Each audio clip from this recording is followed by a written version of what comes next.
Hello and welcome. In today's video I'm just going to demonstrate how to replace the key fob battery in this Honda remote key fob.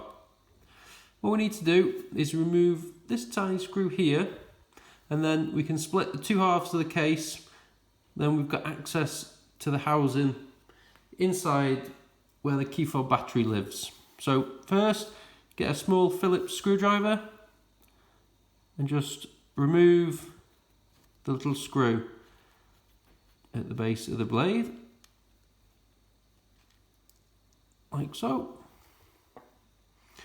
Now just split the case in half,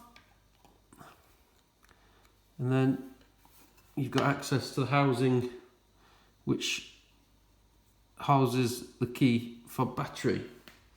We just need to split this in half. There's two little catches, one at the top, one at the bottom. Be gentle because the pieces of plastic are very, very fragile, especially on older keys.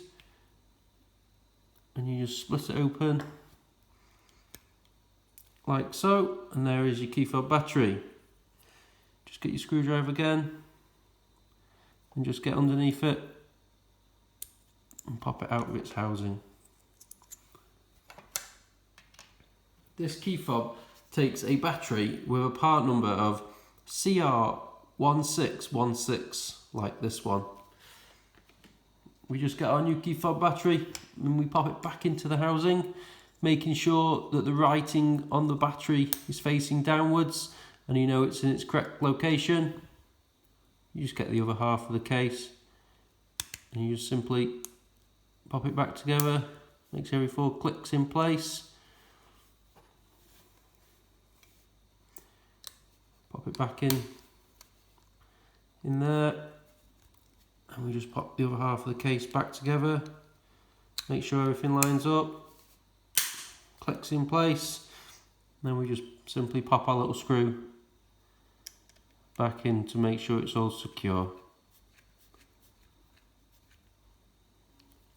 And there you go, it's all done.